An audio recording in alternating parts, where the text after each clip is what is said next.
একটা পরিকল্পিত ঘটনা। এই ঘটনা ঘটিয়েছে বিএনপি এবং তথা ধানের শীষের নেতা কর্মীদেরকে ভয়ভীতি দেখানোর জন্য, নিরুৎসাহিত করার জন্য। আগুন জ্বালিয়ে মারামারি করে অস্ত্র দেখায় বিএনপির নেতা কর্মীদেরকে মাঠ ছাড়া করা যাবে না, ধানের শীষের সমর্থন করবে না, বরঞ্চ এটা আরও বৃদ্ধি হবে। আমি চাইব শান্তিপূর্ণভাবে একটা নির্বাচন হোক। কিছু লোক চায় এবং একটি দলও চায় যে নির্বাচনটা যেন শান্তিপূর্ণভাবে না হয়। তার একটা এই মানে ঘটনা এটা তো কেবা কারা লাগাইছে আমরা জানি না, কিন্তু মনে হচ্ছে আমাদের প্রতিপক্ষের এই ঘটনার সাথে জড়িত। কর্মীদের প্রতি আহ্বান জানাবো, আপনারা ধৈর্য ধারণ করুন। 12 তারিখে সুন্দর একটা শান্তিপূর্ণ নির্বাচনের জন্য যা করণীয় প্রয়োজন আপনারা করবেন। ধানের শীষের অর্থে কাজ করবেন, মানুষকে বুঝাবেন, ভোটারদেরকে বুঝাবেন, ভোট কেন্দ্রে যেন এসে তার ভোটটা সে সুন্দরভাবে প্রয়োগ করে। মিছিলের পরে ওই সব তো বিএনপি অধ্যুষিত এলাকা, এখানে তাদের হয়তো যারা দুষ্কৃতকারী তারা এটা মানে নিতে পারে না। রাত্রে 4টার দিকে আমাদের অফিসে আগুন দিয়ে আমাদের অফিসও পুরা জ্বলে গেছে, বিল্ডিংটাও শেষ। পাশে একটা লার্কির দোকান আছে, ওইটাও জ্বলে শেষ, এসকারাবের দোকান। আমাদের বুলু ভাইয়ের অফিস, বিএনপির অফিস 9 নং ওয়ার্ডের এই অফিসটা পুরা দুষ্কৃতকারীরা জ্বালাই ফেলাইছে। আমার দাবি হলো যে করছে এটা প্রশাসনের দৃষ্টি আকর্ষণ করছি, সুস্থ তদন্ত করে এটা সুস্থ বিচারক।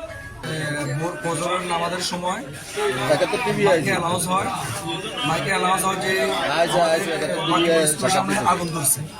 আমাদের দোকানদার উনি দোকান খুলতে এসে দেখে আগুন ধরছে, উনি মাইকে অ্যানাউন্স দেওয়ার পরিপ্রেক্ষিতে এলাকাবাসী ঐক্যবদ্ধভাবে পুরুষ মহিলা সবাই এসে আগুন পানি দিয়ে নিভাতে সক্ষম হয়। সক্ষম হওয়াতে আমাদের এখানে অফিসে ছিল আমাদের প্রায় 2 লক্ষ টাকার সামান। এই সামানগুলো বক্স, টেবিল, চেয়ার এবং কি আমাদের অফিসিয়াল আরো অনেক কাগজপত্র সব কিছু শেষ হয়ে গেছে। আমিও সকালবেলা আসছি ভোর 5:30টার দিকে আসি, দেখলাম যে মানে ধুমা আর আগুন। তখন আমি এখানে দেখি যে আমার দোকান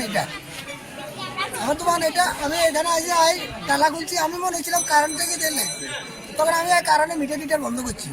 বন্ধ করে গ্যাসের বোতলটা যা আসেন বেগম বার করে গেলি, বাইর করে আলানোর হরে দেওয়ানো। আমি দেখলাম যে এখানে মানুষ কেউ নাই, নমাজের জমাতে আবার খাড়াইছে। তখন আমি চিন্তা করে আমি ওই মসজিদে গেলাম, মসজিদে যাই সুর করে আধা করে করলাম যে এই অবস্থা আগুন লাগছে। তখন হিয়াতে নেতারা শুরু করতে আইসে হাসি মানি, তারপরে ওই জাফের সব টালা ভাঙি লিছি, ভাঙি তারপরে ফানি মারা তারপর এই অবস্থায় মানে দেখছি স্যার। 9 নম্বর ওয়ার্ডে এই মালিকের দোকানেগুলো মার্কেটে হওয়ার পর থেকে আমি দীর্ঘ 18 বছর এখানে ভাড়াটিয়ে আছি। 18 বছর পর্যন্ত এখানে ব্যবসা বাণিজ্য করে চলতেছি, নিজের সংসার চালাইতেছি। অতীতে কোনো সময় এই ধরনের ঘটনা আমি দেখিই নেই, হয়নি। কিছুদিন আগে জাতীয়তাবাদী দল বিএনপির একটা অফিস হয়েছে, এটাকে কেন্দ্র করি অফিসের ইয়েতে যাই আমার এটারও দুষ্কৃতকারী গতকাল শোডাউন হয়েছে বিএনপির এবং কি মিটিং মিছিল হয়েছে। এরপর থেকে রাত্রে কতক্ষণে হয়েছে কি আসে সেটা জানতে পারিনি।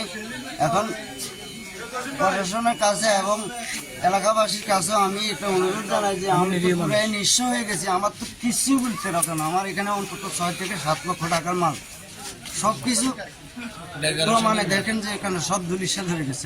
আমি এখন নিঃস্ব হারা হয়ে গেছি।